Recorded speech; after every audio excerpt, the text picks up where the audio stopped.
hay que reducir gasto público. De diferentes maneras. Reducir ministerios, direcciones, o sea, tenemos dirección de todo, ¿no? Hace varios años atrás no existía la AJ. La hemos creado para que haya una regulación del juego.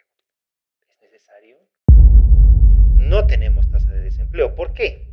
Porque obviamente ellos miden la tasa de empleo considerando a los independientes, a los informales.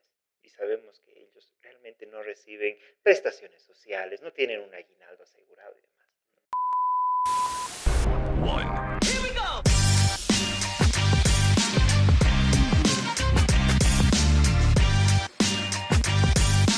Muy buenas a todos y bienvenidos a Mixtura Podcast en esta tercera temporada. Soy Brian Dallens y durante los siguientes minutos vamos a estar hablando de temáticas de importancia en nuestro país, en muchas situaciones que nos llaman la atención. Y bueno, para mí es un placer tener hoy de invitado a alguien que ya había sido invitado antes, que hemos tenido en nuestra segunda temporada, que es Juan Luis Guzmán. Es la primera vez que, bueno, repetimos invitado de hecho, así que estoy muy feliz porque él es un capísimo, nos ha demostrado mucho eso en nuestro anterior programa, pero ahora tenemos invitado nuevamente. ¿Cómo estás, Juan Luis? ¿Qué tal? ¿Cómo estás? Muchas gracias por los halagos. Creo que el título que me das no me lo merezco, pero realmente muchas gracias. Y ser nuevamente tu invitado en esta tercera temporada para mí es un honor. Bueno, Juan Luis, hemos hablado de los dólares hace no un año, pero más o menos como, digamos que el año pasado. De ahí bueno, lo que es nuestra actualidad, las cosas han cambiado mucho. Muchas cosas de lo que tú nos decías han sucedido. Entonces, como nos tratamos. Entonces, vamos a hacer este análisis. Pero bueno, para iniciar, vamos a hablar un poquito de cómo está nuestro país, cómo está Bolivia actualmente en la parte económica, ¿no?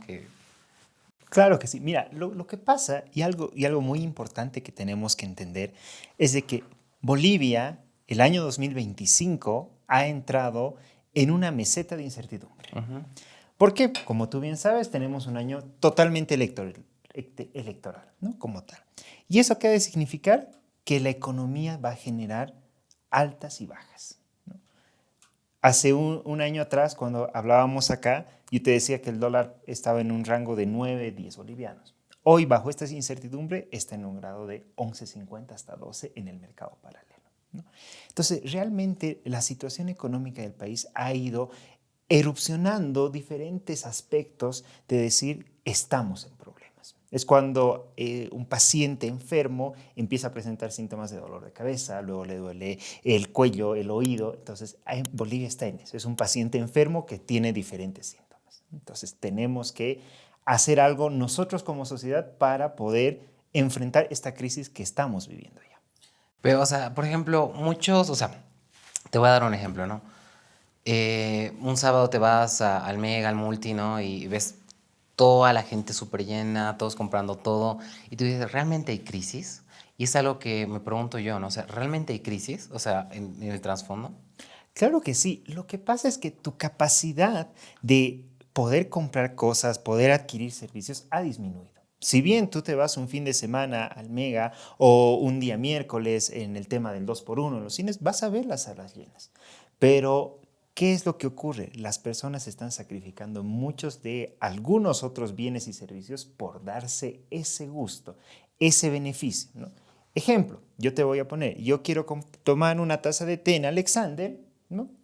Sin hacer publicidad a nadie, obviamente, pero quiero tomar una taza de té y resulta que en ese restaurante me vale 20 bolivianos. Decido pagar esos 20, pero estoy renunciando, no sé, a comprar cinco tazas de té de la casera de la esquina. Entonces, yo estoy decidiendo mi costo de oportunidad. Claro. Y es algo que muchos no sabemos manejar, digamos, porque, o sea, preferimos hacer una salida, ponte fin de semana, que te cuesta unos 300, 400 bolivianos, podrían invertirse incluso en una pensión, en el mejor de los casos de la universidad o de un colegio, porque sabemos que tampoco están tan baratas esas situaciones, ¿no? Obviamente, y considera que el salario mínimo hoy en Bolivia es 2.500 bolivianos, ¿no? Esos 2.500 para una familia promedio tienen que vivir al justo, al centavo. Exacto.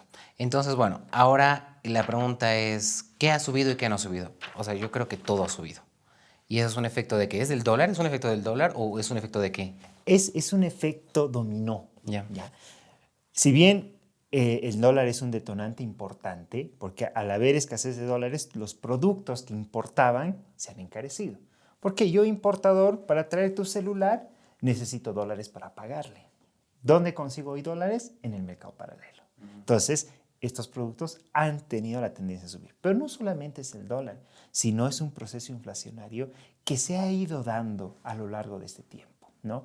El tema de la reducción de la producción, el tema de que, como bien lo dicen, no estamos industrializados, somos un país muy dependiente de las importaciones, de la escasez de los combustibles, ¿no? ¿Por qué? ¿Qué tiene que ver un combustible con que la casera me vende pan?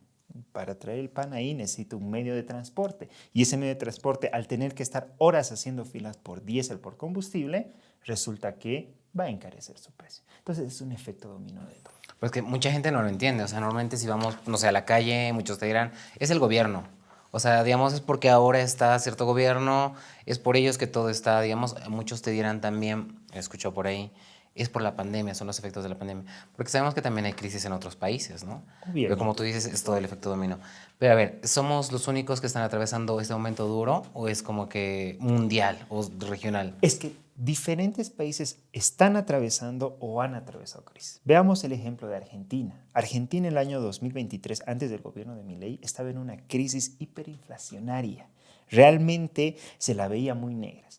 ¿Qué medidas han tenido que tomar? Medidas muy drásticas que han frenado este problema. Entonces, ahora yo no te voy a decir que es culpa del gobierno netamente, pero sí se tiene que hacer un análisis de qué políticas públicas nos han desembocado en este caos, ¿no? Porque obviamente cuando tú diriges un barco, si vas a la izquierda o a la derecha, puedes toparte con el iceberg, pero tú decides eso. Y debemos admitir que desde el año 2005 nuestro país ha sido liderado por una tendencia socialista, ¿no? Entonces, ahí están todas las decisiones. Hemos tenido muy buenos años de bonanza, pero ¿qué hemos hecho con esos años de bonanza? ¿Hemos previsto para estos años de crisis? Al parecer no. Entonces es algo triste, o sea, porque es una de las realidades que vivimos actualmente en nuestro país, pero, a ver, vamos a hacer un ejemplo. El otro día estaba analizando las noticias estas de europeas y hablan, por ejemplo, de la crisis en Alemania. Pero, o sea, no hay comparación de Alemania con Bolivia, obviamente, ¿no? Pero dicen, por ejemplo, que es por el post-COVID, digamos. Igual nosotros estamos atravesando eso del post-COVID. Es que ha sido un cúmulo. En nuestro país ha sido un cúmulo. Ya. Tema post-pandemia, tema post-conflictos electorales, año 2019-2020, ¿no? Entonces, realmente ha sido todo un cúmulo. Ahora, ¿qué es lo que ha pasado con el post-COVID? Muchas empresas han generado procesos de recesión. ¿Por qué? Porque si bien antes yo necesitaba 10 empleados, he visto que con la pandemia realmente necesito 5 y he generado un tema de desempleo y las personas han tenido que reinventarse. Entonces, obviamente hay efectos post-pandémicos, pero si te das cuenta hay muchos países que no han sentido este efecto post, ¿no? Porque han tenido ciertas previsiones en su momento determinado. Porque tampoco ha sido directo, ¿no? O sea, yo creo que después de la pandemia aún como que no se notaba, no se sentía, pero de repente una cosa y otra cosa. Pero a ver, en el sentido ¿tú le echarías, digamos, 100% la culpa al socialismo o simplemente las malas decisiones del gobierno? Es que son las malas decisiones y las políticas que no nos han permitido ir a una buena ruta, ¿no? En una opinión muy personal, el socialismo como tal tiene una ideología que va a una corriente económica, ¿no? Que va a tomar ciertas decisiones en pro de la sociedad, ¿no? Sin embargo, hay diferentes corrientes que pueden ser peores o pueden ser mejores, ¿no? Entonces, yo soy muy apolítico, como te dije la anterior, estoy muy apolítico. Reconozco las medidas positivas que haya podido tener este o anteriores gobiernos, pero critico duramente aquellas medidas. Ejemplo, una de las que siempre voy a criticar. Nosotros los bolivianos nos hemos acostumbrado a vivir de bonos. Hay bonos para todo, ¿no? Bono Juana Zurduy cuando la mujer está embarazada. El bono Juancito Pinto hasta que sale en bachiller. Que el bono del adulto mayor. Que cuando estamos en pandemia que había el bono patriótico. O sea, vivimos de bonos. Es parte del socialismo. Es parte de, ¿no? Que es todo para la comunidad. Pero realmente hoy nos quitas un bono y tienes protesta social, que estás afectando los bolsillos de los bolivianos, cuando realmente yo no debería haberte dado un bono, debería haberte dado las herramientas para que tú generes esos ingresos y no dependas de mí. Totalmente, ¿no? Y, por ejemplo, recuerdo un poquito la entrevista que tuvimos la anterior vez, tú hablabas sobre las posibles soluciones para la crisis de los dólares. Y ahora vamos a subdividir, digamos, esta pregunta. No vamos a decir qué se tiene que hacer, porque eso lo vamos a hacer al final del programa, o sea, según obviamente tu criterio, sino qué se debió hacer para que no estemos en esa situación, según tú. Bueno, lo primero es de que ya se debió sincerar el tipo de cambio, ¿no? Hay una posición muy cerrada del gobierno por medio del Ministerio de Economía y el Banco Central de Bolivia de mantener un tipo de cambio fijo, cuando realmente sabemos que no es viable bajo los números que presenta el mismo Banco Central. Nuestras reservas internacionales están muy bajas. Entonces, ya deberíamos tener un tipo de cambio variable en función al mercado. ¿Sí va a tener un impacto en la economía? Claro que sí, pero es una de las primeras medidas que se debió concretar. Segundo, ¿por qué generamos coerción a las exportaciones? Hemos cortado exportaciones de soya, hemos cortado exportaciones de carne. O sea, si yo necesito que ingrese divisa a mi país, no voy a decir, oye, no vendas afuera, ¿no? Entonces, ahí tenemos un problema. Eso, por ejemplo, de que se ha mantenido el dólar en 7.96, ¿cuántos años ha sido? Por lo menos 6,96. 6.96, ¿cuántos años ha sido? Estamos hablando que estamos más de 10 años. Y eso no es algo normal. ¿O sí? Podría ser normal si tu país tiene las reservas internacionales para respaldar eso. Porque es un mercado de divisas donde ahí está la subasta de dinero y demás. Pero no es normal cuando tú no tienes el dinero, ¿no? Es como que yo te diga, ¿sabes qué, Brian? Te vendo mi anillo, ¿no?, en $100,000. Si tú no tienes, ¿con qué me vas a pagar? Ya. Ahora, los informes estos del Banco Central, a ver, muchos sabemos que no son 100% reales, ¿no? O sea, por ejemplo, yo el año pasado estaba leyéndolo y hablaba sobre un porcentaje súper mínimo de desempleo en Bolivia, o sea, cosa que es obviamente mentira, pero ¿qué ganamos con esto? O sea, ¿qué ganamos? Incluso decía el informe que Bolivia ya no es un país subdesarrollado ni tercermundista, entonces no necesita de la cooperación internacional. Entonces ha reducido, por ejemplo, mucho impacto de los cooperantes a las ONGs, por ejemplo. ¿Qué ganan mintiendo? O sea, ¿qué se gana? Es que el tema es, yo no le llamo mentira. Entonces, ¿qué Yo es? le llamo un lindo adorno político o una linda visión alterada de la realidad, ¿no? Porque si yo solo veo lo que quiero ver, siempre va a estar bien. Yo recuerdo en Argentina había un presidente que le imprimía en su propio periódico, donde ahí él leía las noticias y todo estaba bien, cuando realmente era un caos. Y lo mismo tenemos hoy en día con ese gobierno. O sea, estamos bien, no tenemos tasa de desempleo. ¿Por qué? Porque obviamente ellos miden la tasa de empleo considerando a los independientes, a los informales. Y sabemos que ellos realmente no reciben prestaciones sociales, no tienen un aguinaldo asegurado y demás. El anterior año o principios de este año, no recuerdo, una autoridad de la ASFI decía que el año 2024 fue el mejor para el sistema financiero, ¿no? ¿Por qué? Porque los bancos generaron más de 300 millones de utilidades y que si bien hubo una reducción de los dólares en los bancos fue porque los bancos están entregando dólares al público. Realmente una alteración de la realidad. Entonces, queremos ver lo que nos conviene ver y no afrontamos que, oye, estoy mal y tengo que tomar medidas. Medidas que han de significar que en esta temporada un costo político. Si hoy yo te dijera, quitamos la subvención de la gasolina, es necesario, ¿quién votaría por el gobierno actual? Nadie. Nadie. ¿No? Es lo mismo. Si hoy tú me dices, midamos la popularidad del alcalde Arias, con la decisión de ayer, su popularidad cayó, ¿no? Entonces, son costos políticos. Totalmente. A ver, tengo una duda. El otro día, bueno, hace un par de semanas hablamos sobre la impresión de dólares. No, la impresión de dólares, la impresión de bolivianos. O sea, si se imprime más, o sea, se puede imprimir normalmente, hay una normativa. ¿Eso ayuda o no ayuda? Porque muchos decían, no, la solución es que se imprima más bolivianos y hay más plata y ya está. ¿Cómo es esa situación? El dinero tiene que estar respaldado, ¿no? ¿Con qué está respaldado? Con las reservas internacionales. Si tú imprimes más del respaldo que tú tienes, estás en problemas porque tu dinero deja de valer, ¿no? Es como que, perdón, fuera un papel más. Ya, que no tiene valor. Que no tiene valor. Y eso genera una inflación. Te pongo un ejemplo. Si yo tengo $1,000 y una casa me cuesta 1,000, tranquilamente compro una casa. Pero resulta que yo decido imprimir más billetes y tengo $10,000. Cualquiera diría, entonces ya puede comprarse 10 casas. No, al haber mucho más circulante, la misma casa me va a valer los $10,000. No he generado nada. Entonces, obviamente esos pensamientos se aclaran, ¿no? Porque no es imprimir más dinero y ya, ¿no? Porque hablamos eso en la oficina. A ver, vamos avanzando un poquito en este primer sector sobre los momentos históricos similares que hemos vivido en Bolivia. ¿Hemos vivido ya esto antes? ¿Cómo se han salido, digamos, de esas situaciones? Obviamente muchos países deben estar viviendo esta misma situación o por lo menos algo similar.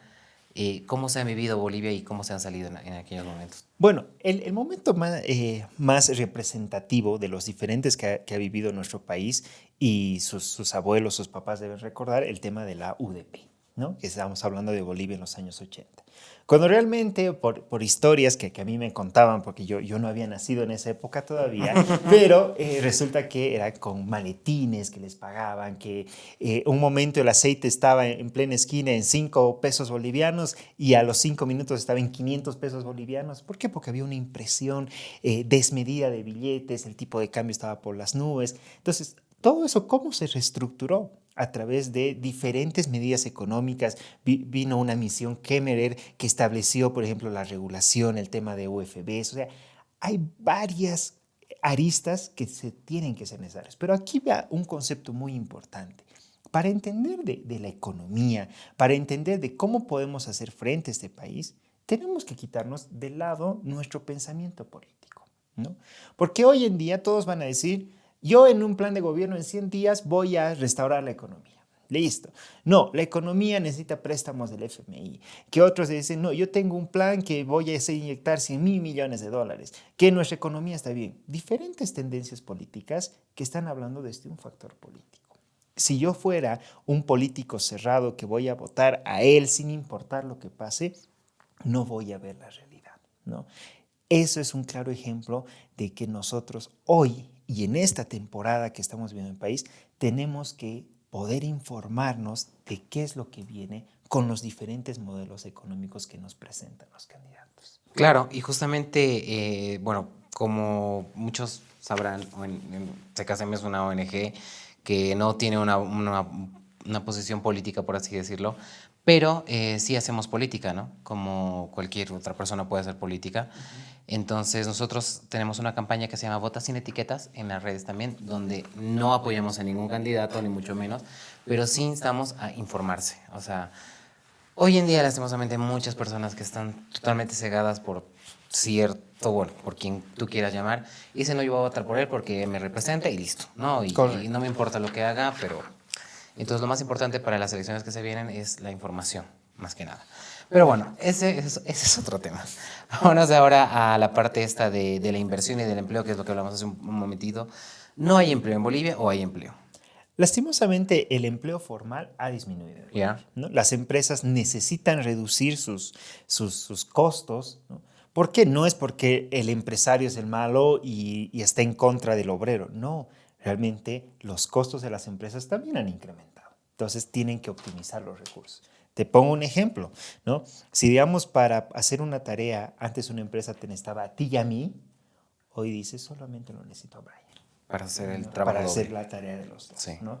Entonces, hay esos costos de oportunidad. A diferencia del sector público. El sector público es del Tesoro General y tienes instituciones que tienen más de 600 empleados, que tienes el secretario, el secretario del secretario, el secretario del secretario, el asistente del secretario del secretario. Entonces, Y que no realizan un trabajo eficiente ni productivo, obviamente. Efectivamente, ¿no? Y ya. Entonces, obviamente, el tema del empleo en Bolivia es catastrófico, el empleo formal. Hay mucha gente independiente que realmente está buscando remarla, ¿no?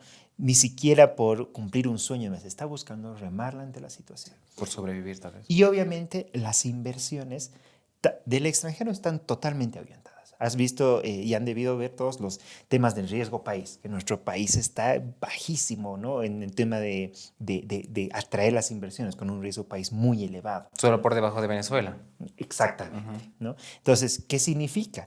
Que la inversión me cuesta más. Si tú quieres invertir, yo te digo, invertí en Bolivia, ¿no? te voy a pagar 2% de interés. Perfecto. Pero mi riesgo país es 20%. ¿Cuánto tengo que pagar? 22%.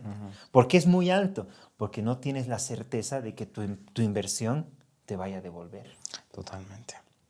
Y eso es algo muy triste. Pero bueno, vamos a hacer ahora un pequeño cortecito, súper rápido, porque a la vuelta vamos a hablar más acerca de ese tema, pero también no ver todo desde digamos, de un punto negativo, aunque sí, pero para ver posibles soluciones, porque Juan Luis siempre nos da un poquito de esperanza Obviamente. para que sigamos adelante. Así que ya volvemos más con Mixtura Podcast.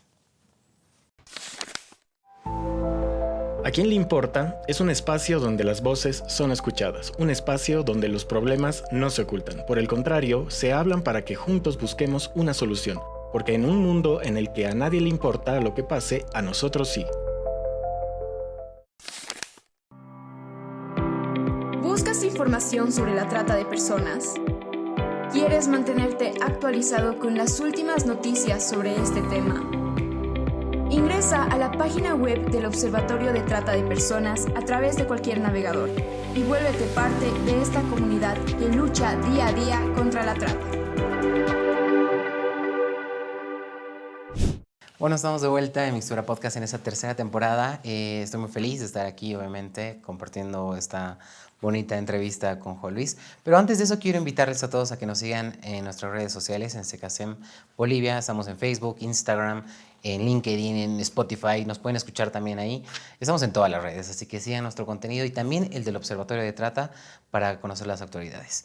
Así que bueno, estamos hoy con Juan Luis Guzmán, que bueno, nos ha empezado a hablar un poquito de la actualidad económica de nuestro país, que obviamente a muchos nos preocupa, a otros obviamente les da igual, porque también veo mucha gente que dice, no pasa nada, hemos tenido peores momentos en Bolivia, se vienen elecciones, todo va a cambiar.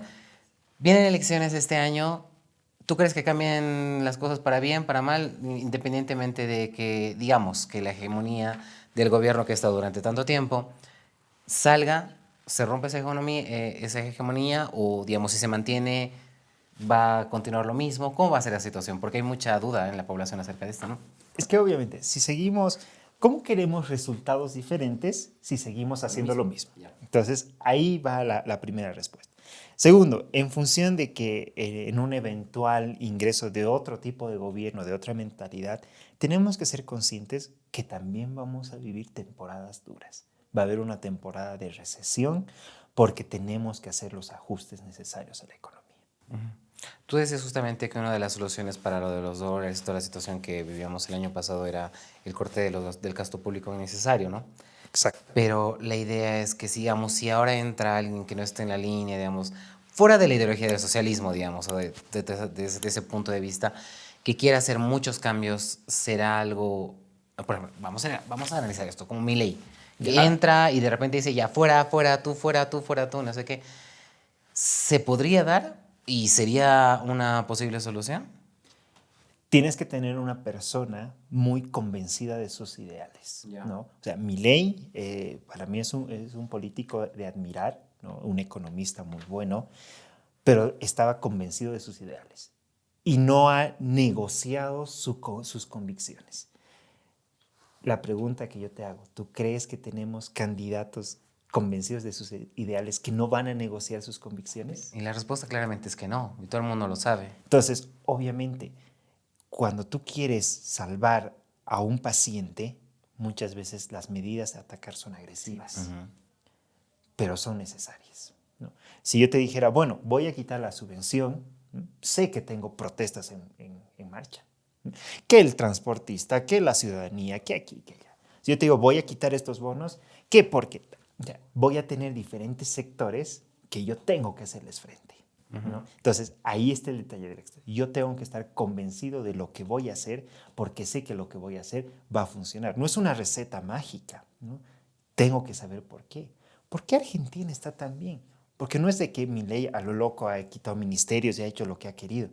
Él tenía su modelo. Él sabía dónde tenía que pisar y sabía las protestas que le iban a hacer. A los 10 días de gobierno ya tenía un paro nacional. Y decían que no iba a llegar a enero 2024, a febrero.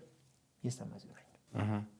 A ver, hablando sobre este tema, no sé si es un fenómeno social, pero, a ver, analizando, digamos, por ejemplo, Venezuela, Argentina, Perú, ¿Por qué los bolivianos son tan radicalistas en el torno de hacer siempre estas manifestaciones tan duras? ¿O es que es mi imaginación? Porque, o sea, queremos hacer un cambio, paro, que, sabes, bloqueos y tal. Somos nosotros mismos nuestros propios enemigos. Es que lo que pasa es de que la cultura boliviana sí es una cultura de lucha, de reivindicación social, que está bien, ¿no? Sin embargo, tenemos que saber qué vamos a reivindicar y por qué lo estamos haciendo. Lastimosamente, esa lucha se ha perdido con el pasar del tiempo, porque tú vas a las marchas y la gente no sabe por qué está marchando, ¿no? Entonces ya no es una reivindicación social justa. Entonces, obviamente ya se han vuelto reivindicaciones políticas. ¿Pero qué hacemos? O sea, ¿qué hacemos? Es que realmente hay que empezar a cortar de raíz los diferentes problemas. ¿Pero cómo? Son medidas muy, muy duras. Lo que decía la anterior vez que teníamos el placer de conversar. Primero, para poder ir haciendo paliativos hay que reducir gasto público de diferentes maneras. Reducir ministerios, direcciones, o sea, tenemos dirección de todo, ¿no? Hace varios años atrás no existía la AJ, la hemos creado para que haya una regulación del juego. ¿Es necesario? ¿No es necesario? ¿No? Existe la famosa AIT, la Autoridad de Impugnación Tributaria. ¿Es necesario? ¿No? ¿Tú sabías que existía? Sí. ¿No? Yo sí, ¿Para pero qué? la gente no. ¿Para qué? Probablemente que no. ¿Cuál es su función? Exactamente. ¿No? O sea, ¿qué hace? ¿Cuánta gente trabaja ahí? ¿Todos son eficientes? Exactamente. Ver eso, ¿no? Siguiente aspecto, hay que trabajar mucho en lo social. Realmente ningún gobierno, ni nacional, ni departamental, ni municipal, puede doblegar sus convicciones ante sindicalismo político, ¿no? Y lastimosamente es lo que pasa. No quiero problemas con los sindicatos, prefiero doblegar mi convicción. Entonces, ese es un trabajo realmente muy duro. Y como tú bien lo has dicho, al no tener unos candidatos con las convicciones bien claras, estamos en problemas. Entonces probablemente una buena solución por el momento no haya. O sea, a la fecha, digamos, que salga este podcast, no creo que tengamos un candidato que digas, él puede ser la solución. Claro, es que vamos a tener candidatos de que van a buscar soluciones que no van a estar mal, pero no van a querer tocar esas cúpulas sindicalistas, estos sectores sociales, porque tienen miedo a que a los meses de gobierno Haya los conflictos sociales que Exacto. siempre hay en nuestro país. Pero a ver, vamos a ver, independientemente de quién gane o quién no gane, porque no sabemos ni el futuro ni sabemos lo que vaya a pasar, porque yo creo que en estas elecciones, yo creo que la mayor parte de la gente sí que no sabemos qué va a pasar. Correcto. O sea, en otras sí ya sabemos qué va a pasar. Pero ahora, ¿cuáles serían aquellas medidas a corto y largo plazo que podrían ser ciertas soluciones? O sea, fuera, digamos, de lo que tú has dicho del, ¿no? La corte Del gasto público. del gasto público, o bueno, de esas cosas, ¿qué podría ser a corto y largo plazo? Solo soluciones. Perfecto. Primero se tiene que evaluar realmente en qué medida hoy somos dependientes de los créditos internacionales, ¿no? Como ustedes han oído, el tema del discurso del presidente dice que no estamos pudiendo hacer gestión porque no se están aprobando los créditos en la Asamblea. Hay que evaluar qué se puede, en qué medida somos dependientes y cuáles créditos sí son necesarios y no son políticos, ¿no? Ahora, yo te soy muy honesto, en el tema de estos créditos, ¿por qué el gobierno quiere aprobar a toda costa? Tal vez es su última oportunidad para echar mano ahí, ¿no? Esa es una opinión muy personal, ¿no? Segundo, se tiene que hacer el tema de lo que es la privatización de muchas empresas, ¿no? Y dirán, no, él quiere vender las empresas al extranjero. No, si una empresa no es rentable, ¿por qué la voy a seguir yo administrando? ¿No? O la privatizo o la cierro. No puedo generar más carga al Estado como tal. Y eso va a tener un gran impacto, ¿no? Como ya lo dije, el gasto público es esencial y es una medida realmente necesaria. Yo no puedo estar con ministerios que tienen más de 600 personas, no puedo estar con direcciones que tienen 500, 400 personas que entre ellos se dan cabeza con cabeza, ¿no? Entonces, es necesario. Tengo que evaluar la gestión de los bonos. ¿Cuáles bonos son realmente necesarios y vitales y cuáles no? Y aparte de todo esto, yo tengo que evaluar otros aspectos. No solo puedo enfocarme en lo económico, porque si te das cuenta, ahorita lo que la gente va a ver en los candidatos es economía, economía. Tengo que enfocarme cuál es su plan de gobierno en tema judicial, en tema de salud, en tema de educación. Porque si solo ataco un mal, igual voy a estar mal.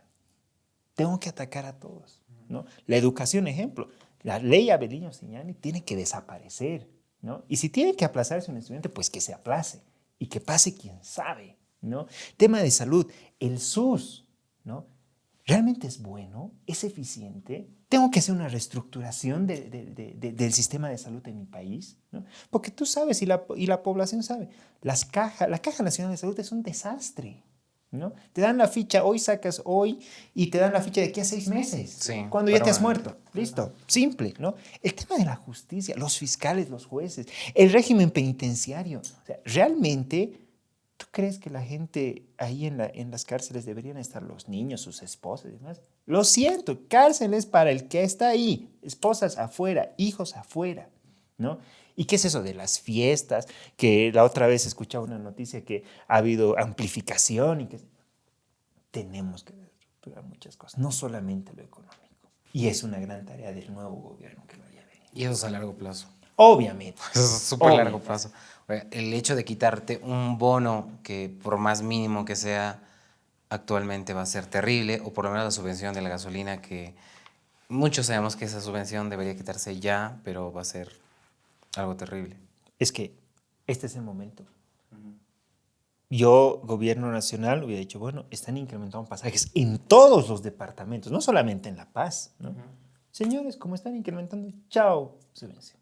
¿Por qué? Porque este es un distractivo. Ya teníamos una inflación. Si se dan cuenta, ya teníamos una inflación. Ha subido el precio de los pasajes, va a volver a subir los precios. ¿A quién va a echar la culpa a la sociedad en general?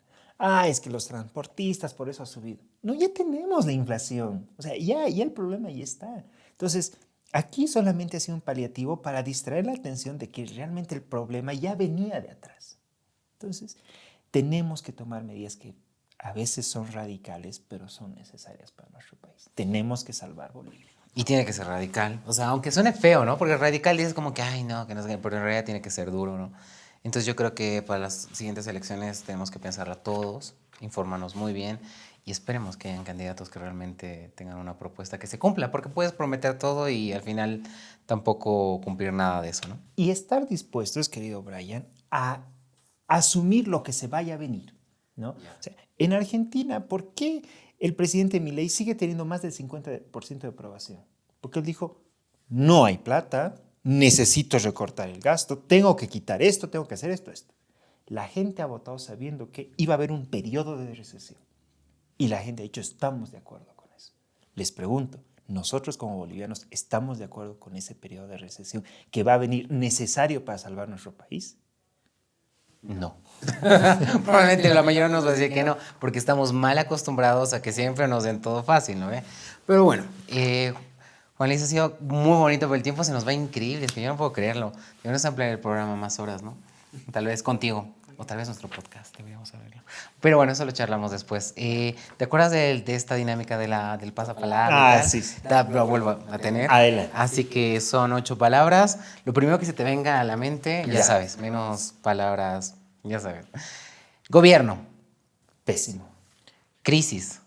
Actual. Inflación. Desde hace tiempo. Inversión. Ahuyentada. Oportunidades. Pocas. Dólares. No hay. Futuro. Incierto. Bolivia. Esperanza. Esperamos que sí. Bueno, antes de terminar este programa, que me encanta tenerte como invitado siempre, espero que nos podamos volver a ver, incluso en esta temporada. Yo creo que esta temporada va a durar más. Tal vez a fines de... para las elecciones. Podríamos hablar, y otro tema que te pongo en mesa. Ahí, ahora, aquí dime. Hay mucha tendencia de los famosos préstamos bancarios, que los Ya. bancos son usureros y demás. Sería bueno aclarar a la sociedad que hay gente que los está desinformando. ¿Por qué? Por la política, nada más. Ya.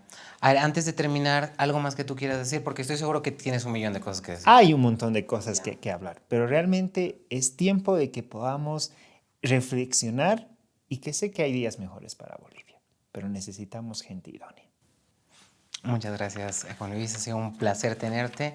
Nuevamente, recordarles que nos pueden seguir en todas nuestras redes sociales. En Facebook, en Instagram, estamos como Se Casa en Bolivia y también Mixtura Podcast en YouTube. Así que gracias a todos y bueno, ha sido un placer tenerte, Juan Luis. Gracias. Nos vemos hasta la próxima. 3, 2, 1. Here we go!